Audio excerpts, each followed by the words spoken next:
I was standing at the altar in my white dress when a woman burst through the church doors and screamed, "Stop! That's my husband!" The entire congregation froze.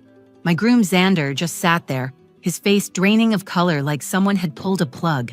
When she told me to check his wallet, what I found behind his ID made my hands shake so violently that my bouquet hit the floor, white roses scattering across the marble like broken promises. But let me back up for a second. My name is Kaya Westbrook, and until 5 minutes ago, I thought I was living in a fairy tale. 28 years old, successful marketing executive at a Fortune 500 company, about to marry the man who made every other relationship I'd ever had look like a rough draft.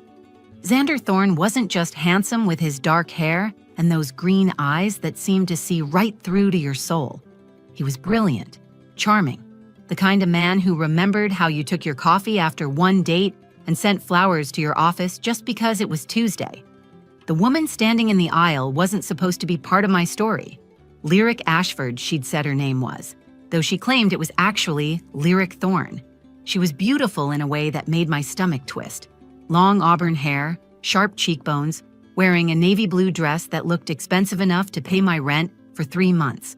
She wasn't some crazy ex-girlfriend making a scene. She stood there with the confidence of someone holding a royal flush while everyone else was still learning to play cards. "This has to be a joke," I said, my voice echoing off the cathedral ceiling. St. Catherine's had never felt so massive, so suffocating. 200 guests stared at us like we were putting on dinner theater, except nobody was laughing. My sister Nola stood beside me, her bridesmaid dress rustling as she stepped forward, ready to fight if necessary. "That's Nola for you, 5'2" of pure protective instinct." "Check his wallet," Lyric repeated, her voice steady as a surgeon's hand. "Behind his driver's license. Then tell me if you think this is a joke." I looked at Xander, waiting for him to say something, anything, to laugh it off, to have security escort this woman out, to tell me this was some elaborate prank his college buddies had arranged. But he just sat there in his $1,000 tuxedo, staring at his shoes like they held the secrets of the universe. His best man, Colt, had a hand on his shoulder, but even Colt looked confused. All his usual swagger evaporated. "Xander?" My voice cracked on his name. "What's going on? Who is this woman?" My father Damon started to stand from his front row seat, his police officer brother Bryce already moving toward the aisle.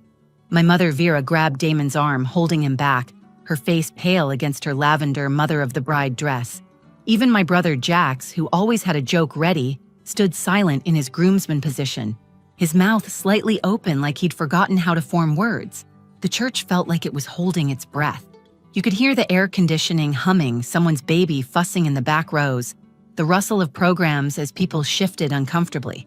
My cousin Mika stood with the other bridesmaids, her eyes wide, looking between me and Lyric like she was watching a tennis match nobody wanted to win. "I'm his wife," Lyric said, and those 3 words hit me like physical blows. "We've been married for 4 years. Legal, binding, real." She pulled out her phone, holding it up high enough for people in the front rows to see. "Marriage certificate, dated June 15th, 4 years ago. Xander Matthias Thorne and Lyric Rose Ashford. Las Vegas, if you're wondering. The little white chapel." The laugh that came out of me sounded unhinged. "Vegas? You expect me to believe that Xander, who planned our engagement for 6 months and proposed at his family's estate with a 5-carat ring, married you in Vegas?" "I don't expect you to believe anything," Lyric said, taking 3 more steps down the aisle. Her heels clicked against the marble like a countdown. "That's why I'm telling you to check his wallet, behind his driver's license. There's a photo from our wedding day. But that's not even the important part. There's something else back there, something that explains everything. Something he should have told you before you ever put on that dress." The way she said it, tired rather than vindictive, made my blood run cold. This wasn't about revenge or jealousy. She looked at me with something almost like pity, and that terrified me more than anger ever could. The morning had started perfectly, the kind of wedding day you see in movies where everything glows with soft light and possibility. I woke up at the Rosewood Hotel at 6:30, not because of an alarm, but because my body knew this was the day I'd been planning for 18 months. The suite was already buzzing with energy when I opened my eyes. Nola had ordered room service for 8 people. The coffee table covered with fruit platters, pastries, and enough champagne to float a small boat. "The bride is awake," Mika announced, already halfway through her second mimosa. "Let the transformation begin." My mother Vera was steaming my dress for the 3rd time, even though the hotel staff had already done it twice. "You can never be too careful with silk," she muttered, running her hands over the bodice, checking for invisible wrinkles only mothers can see. The dress had cost more than my car, a confession I'd only made to Nola, who'd whistled low and said, "Well, you only get married once, right?" The hairstylist arrived at 7, followed by the makeup artist at 7:30. They worked on all of us in assembly line precision. Nola got smoky eyes that made her look like a movie star.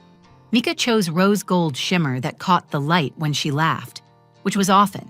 3 more bridesmaids filled the room with chatter about their own relationships, their dresses, the groomsmen they'd been paired with. "Remember when Xander couldn't figure out how to parallel park at your first date?" Nola said, carefully holding still while the makeup artist worked on her lips. "You texted me saying he was perfect except he drove like a grandmother." "He was nervous," I defended him, smiling at the memory. He admitted later he'd practiced the route to the restaurant 3 times that week. "That should have been your first red flag," Vera said, but she was smiling too. "Men who practice that much are hiding something." "Mom, he wanted to impress me. It was sweet." "Everything Xander does is calculated," she replied, adjusting my robe.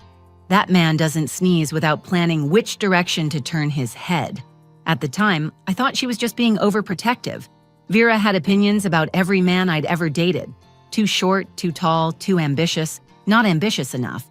But with Xander, her complaints felt different. Less about his characteristics and more about something she couldn't quite name. My father knocked on the door at 9:15, exactly when I'd told him to arrive. Damon walked in wearing his tuxedo, looking uncomfortable, but proud. "Princess, you look beautiful," he said, then immediately looked away like he might cry. "Xander's already at the church with his groomsmen. Jax texted that they're all accounted for, nobody's making a run for it." "Did you give him the dad talk?" I asked, letting the hairstylist position my veil. "Last night at the rehearsal dinner. Told him if he hurt you, I had a brother on the force and knew how to hide a body." He winked, but something in his expression seemed forced. "He just smiled and said he'd never give me reason to worry." The photographer arrived at 10, snapping what felt like 1,000 photos. Me with my bridesmaids, me with Vera, me with both parents, me looking out the window at the city below, me holding my grandmother's pearl necklace that would be my something old. Every moment documented, preserved, turned into evidence of a perfect morning before a perfect wedding. "Kaya, honey, you keep checking your phone," Vera noticed around 10:30. "Is everything okay?" "Xander hasn't texted since last night. We agreed not to talk on the wedding day until the ceremony, but I thought he might break the rule." "He's probably just respecting your wishes," Nola said, but she grabbed my phone and checked it anyway. "Nothing to worry about. Colt posted a story 15 minutes ago of all the guys at the church. Xander's there looking nervous as hell, actually. I should have paid attention to that." Xander didn't get nervous. In 2 years together, I'd seen him handle everything from hostile business takeovers to his mother's cancer diagnosis with the same steady calm. But on our wedding day, the one day that should have been certain, he was nervous. The last thing I did before leaving the hotel room was spray my grandmother's perfume on my wrists, white gardenia, a scent that always made me feel protected. I had no idea I was about to walk into a church where protection wouldn't be enough. The ceremony started at exactly noon because Xander insisted odd-numbered times were bad luck for marriages. I stood at the back of St. Catherine's Cathedral, my arm linked through my father's, watching 200 guests turn in their seats as the music began.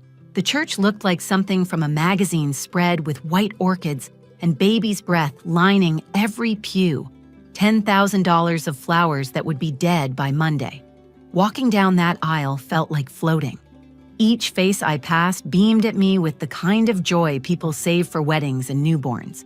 My college roommate dabbing her eyes with tissue, Xander's business partners nodding their approval, my grandmother in the front row clutching her handkerchief. The string quartet played Pachelbel's Canon, which Xander had specifically requested even though I'd wanted something more modern. He stood at the altar looking like every bride's dream in his black Tom Ford tuxedo, his green eyes locked on mine with an intensity that usually made my knees weak. But something was off in his expression. Where I expected to see joy or even tears, I saw something that looked almost like fear. Colt stood beside him, whispering something in his ear, but Xander didn't respond, didn't even blink. Father Morrison began the ceremony with the traditional greeting, his voice echoing through the vaulted ceiling. "Dearly beloved, we are gathered here today to witness the union of Kaya and Xander in holy matrimony." The words washed over me like a familiar song. We'd rehearsed this yesterday, everyone hitting their marks perfectly. Nola adjusted my train, making sure it photographed perfectly. My mother cried quietly in the front row, my father having just placed my hand in Xander's before taking his seat. Xander's hand felt cold, clammy in a way that made me want to ask if he was feeling all right. "Marriage is a sacred bond," Father Morrison continued, "one that should not be entered into lightly, but with certainty, mutual respect, and love." Xander's jaw tightened at the word certainty. A muscle in his cheek twitched, the same tell he had during difficult negotiations. I squeezed his hand, trying to communicate without words that everything was okay, that wedding nerves were normal, that in 10 minutes we'd be married and laughing about this. Therefore, if anyone can show just cause why these two should not be lawfully joined together, let them speak now or forever, hold their peace. The pause that followed usually lasted 3 seconds, just long enough for dramatic effect before moving on. I counted in my head. 1 Mississippi, 2 Mississippi, 3 Mississippi, 4 Mississippi. And then the doors exploded open. Not opened, exploded, like someone had kicked them hard enough to slam against the walls. "Stop this wedding!" Every head in the church whipped around. A woman strode down the aisle with the confidence of someone who owned the building. Navy blue dress, designer heels, her auburn hair catching the light from the stained glass windows. She wasn't running or stumbling. She walked with purpose, each step measured and deliberate. "That man is my husband," she announced, her voice carrying to every corner of the cathedral. The silence that followed was so complete I could hear my own heartbeat. Then chaos erupted. Guests gasped, whispered, stood up for a better view. Someone dropped a hymnal that hit the floor with a bang. My Uncle Bryce, the cop, moved into the aisle like he was ready to arrest someone. "Excuse me," I heard myself say, though it didn't sound like my voice. Too high, too thin. The woman stopped 10 feet from the altar. "My name is Lyric Ashford. Lyric Thorne, actually. I married that man 4 years ago." She pointed at Xander like she was identifying him in a lineup. "This is insane," Nola said beside me. "Xander, call security." "Get this crazy person out of here." But Xander didn't move, didn't speak. He stared at Lyric like she was a ghost materializing from his past, which, I would soon learn, wasn't far from the truth. "Check his wallet," Lyric said, her eyes meeting mine for the first time. They weren't angry or vindictive. They looked tired, like someone at the end of a very long journey. "Behind his driver's license. Everything you need to know is there." My hands moved without my permission, reaching for Xander's jacket pocket. He didn't stop me, didn't even flinch when I pulled out his leather wallet, the one I'd bought him for his birthday with his initials embossed in gold. The church had gone so quiet I could hear the leather creak as I opened it. Behind his driver's license, exactly where Lyric said it would be, was a folded photograph. My fingers trembled as I pulled it out, the paper soft from being handled multiple times. The image that unfolded made my stomach drop through the floor. Xander in a tuxedo. Not the one he wore now, but something cheaper, standing next to Lyric in a simple white dress. They were kissing outside what looked like a Vegas chapel, complete with neon signs and Elvis visible in the background. "Keep looking," Lyric said softly. "There's more." Behind the photo was a medical card, the kind people with severe allergies carry. But this wasn't about allergies. The text swam before my eyes, but I forced myself to read it out loud. Patient, Xander Thorne. Condition, dissociative identity disorder. Emergency contact, Dr. Silas Raven, Psychiatric Institute. Below that, in smaller text, Patient presence with multiple distinct personality states. If found confused or disoriented, contact immediately. What is this? I looked up at Xander, the wallet shaking in my hands. What does this mean? Xander's entire posture changed. His shoulders rolled forward, his stance widened, and when he spoke, his voice was different. Not just emotional, but actually different, like someone else was using his vocal cords. Kaya, I'm not Xander. My name is Zane. Xander doesn't know about the wedding. He doesn't know about any of this. The bouquet slipped from my other hand, hitting the marble with a soft thud. White roses scattered around my feet like snow. Nola grabbed my arm, whether to steady me or herself. I couldn't tell. This is sick, my brother Jack said from his groomsman position. This is really sick. I can explain. The man who looked like Xander but called himself Zane said, taking a step toward me. I love you. That's real. What we have is real. Don't touch her, my father commanded, moving between us. But I pushed past him. I needed to understand what was happening, needed to make sense of why the man I was about to marry was claiming to be someone else. Lyric stepped closer, her heels clicking on the marble. 4 years ago, I married someone named Zeke. Same face, same body, different person entirely. It took me 2 years to figure out what was wrong, why my husband would disappear for days and come back with no memory of leaving. The doctor, I said, pulling out my phone with numb fingers. We're calling this Dr. Raven right now. Already on it, Jack said, his phone pressed to his ear. Yes, this is an emergency. We have a patient of Dr. Silas Raven who appears to be having an episode at St. Catherine's Cathedral. The guests were in chaos now. Some were leaving, others pressing closer to hear. Father Morrison stood frozen at the altar, his book of ceremonies hanging uselessly in his hands. Xander's parents, who I'd just noticed in the second row, sat rigid as statues. His mother's face had gone gray. Did you know? I spun toward them. Atlas, Indigo, did you know your son was sick? Atlas Thorne, powerful CEO of Thorne Industries, looked smaller than I'd ever seen him. We suspected something after Finn died, but Xander seemed to recover. He was successful, normal. We thought he'd processed the trauma. Finn? I asked, though part of me didn't want to know. My youngest son, Indigo whispered. He died in a house fire when he was 8. Xander was 16. He was supposed to be watching him. The man who called himself Zane made a sound like he'd been punched. Don't talk about Finn. Xander can't handle it when you talk about Finn. That's when I realized the full horror of it. The man I loved, the one who'd proposed to me on a moonlit beach, who knew my coffee order and my favorite song and the spot on my neck that made me shiver, he was just a fragment, a piece of someone's broken mind trying to forget a dead brother. How many are there? I asked Lyric. How many versions of him exist? 3 that I knew of, she said. But looking at you in that dress, I'm guessing you met a 4th. Dr. Silas Raven arrived 20 minutes later, though it felt like hours. He walked into the church vestry where we'd gathered, a tall man with silver hair and kind eyes that had probably seen too much. The main sanctuary had been cleared, only immediate family remaining. My parents, Nola, Jax, Xander's parents, and Lyric, who sat in the corner like she'd been through this before. I need everyone to stay calm, Doctor, Raven said, setting down his medical bag. Xander is in a dissociative state right now. Any aggressive confrontation could cause rapid switching between identities. Switching? Vera asked, gripping my father's hand. Think of it like changing channels on a television, Dr. Raven explained, his voice steady and professional. Each identity has its own memories, its own relationships, its own sense of self. They're not aware of each other, at least not fully. He turned to the man I'd almost married. Can you tell me your name? Zane. My name is Zane. I met Kaya 2 years ago at an investment launch. We've been together ever since. And what do you know about Xander? He's the one who works, the businessman.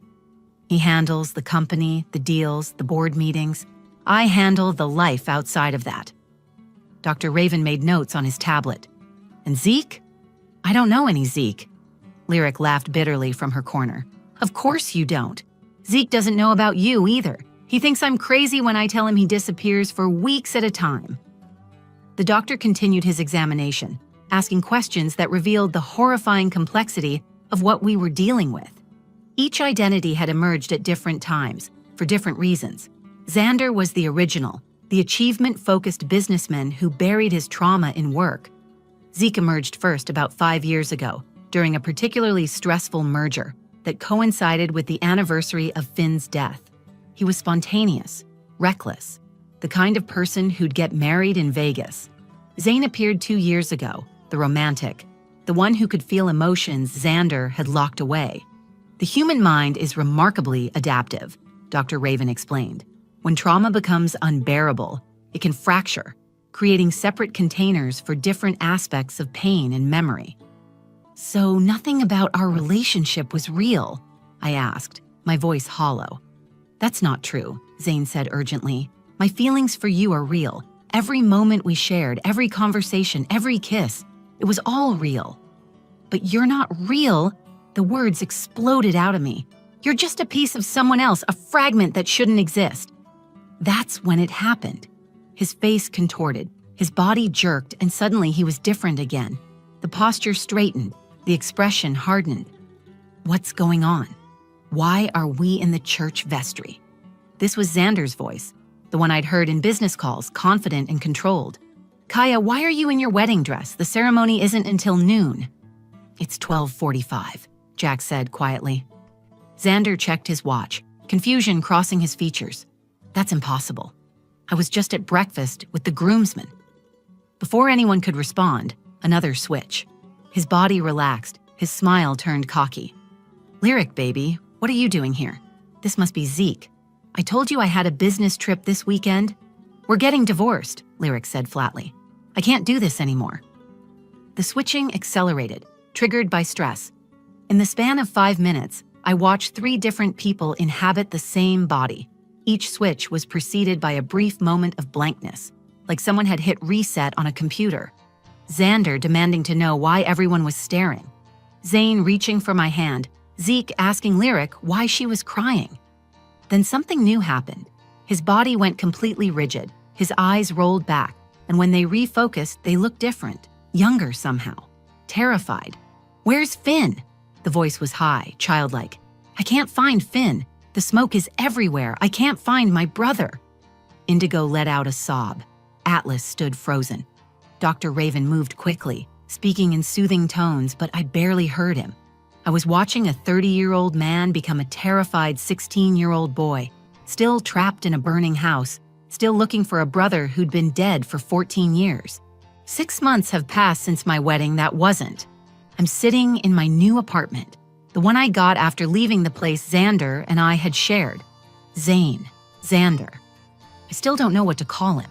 The man I loved was apparently 3 different people, possibly 4, and none of them were entirely real. The immediate aftermath was chaos. Dr. Raven had Xander admitted to his psychiatric facility that same day. The wedding vendors still got paid because the food was already cooked, the flowers already arranged, the band already set up. My parents lost $40,000, but Dad said it was better than losing me to a marriage built on fractured reality. Lyric and I met for coffee a month after everything fell apart. Strange to have coffee with your almost husband's actual wife, but we were the only 2 people who understood what it felt like to love someone who didn't fully exist. The hardest part, she told me, stirring her latte, was that Zeke genuinely loved me. In his reality, we were happily married. He'd bring me flowers, plan romantic dinners, talk about having kids. Then he'd disappear, and Xander would surface, having no idea who I was. How long did you try to make it work? 2 years after I found out. I thought love would be enough. I thought if I just tried harder, understood more, gave him more support, somehow he'd integrate and become whole. She laughed, but it sounded like breaking glass. You can't love someone into being a complete person? Trust me, I tried. She filed for divorce the week after the wedding incident, moved to Portland, started over. She sends me occasional texts, usually just thinking of you or hope you're healing. We're trauma bonded in the strangest way, sisters in a grief that nobody else understands. I've been visiting Xander at the facility, not as his fiancée, not as his girlfriend, just as someone who cares about his recovery. Dr. Raven says the integration therapy is working, slowly. The different identities are becoming aware of each other, sharing memories, learning to coexist before hopefully merging. Last week, a fourth identity surfaced during therapy. Ziggy, a 10-year-old boy the age Xander was when he first started showing signs of fracturing. Ziggy collects baseball cards and asks about Finn constantly. It's heartbreaking to watch a grown man's body house a child's terror. "Do you regret it?" Nola asked me yesterday. "Not doing a background check? Not seeing the signs?" The truth is, there were signs. The way he'd sometimes forget conversations we'd had, the different handwriting in birthday cards versus grocery lists, how his taste in music would shift dramatically, the way he'd occasionally call me by the wrong name, then laugh it off as being distracted by work. I'd explained it all away because when you're in love, you become an expert at excusing the inexcusable. "I regret not knowing him," I finally answered. "All of him. The broken parts, the scared parts, the parts that we're trying so hard to forget. I fell in love with 1/3 of a person and thought it was everything." Xander's parents, Atlas and Indigo, paid for his treatment in full. They visit weekly, finally facing the son they lost when Finn died in that fire. Watching someone else grieve for the same person you're grieving but for different reasons is surreal. They lost their whole son. I lost a piece of him I thought was whole. Today, Dr. Raven called with news. Xander is making progress. The identities are starting to merge. He remembers meeting me, proposing to me, marrying Lyric, all of it. The memories are integrating, becoming one narrative instead of 3 separate stories. "He asked about you, Doctor," Raven said. "He wants to know if you'd be willing to see him, the real him, or as close to real as he can get right now." I haven't answered yet. How do you face someone who was everything and nothing all at once? How do you look at a person whose love was real but whose existence was fiction? My therapist says healing isn't linear. Some days I'm angry at Xander for not getting help sooner. Other days I'm angry at Zane for making me fall in love with an illusion. Most days I'm just sad for all of us, caught in the aftermath of a tragedy that happened when Xander was just a 16-year-old boy who couldn't save his brother. Tomorrow I'll decide whether to see him. Tonight, I'm just trying to remember that sometimes the most profound love stories aren't the ones that end with happily ever after. Sometimes they're the ones that teach us how much pain the human heart can transform into different versions of survival. Sometimes love isn't enough to save someone, but compassion might be enough to help them save themselves. If you found this story touching or it resonated with your own experiences of complicated love, please share it with someone who might need to hear it. Leave a comment below about what you think Kaya should do, whether she should see Xander again or walk away completely. And don't forget to subscribe to the channel for more real-life stories that remind us how complex and resilient the human heart can be. Thank you for listening to my story. Thank you for understanding that not all broken things can be fixed with love alone.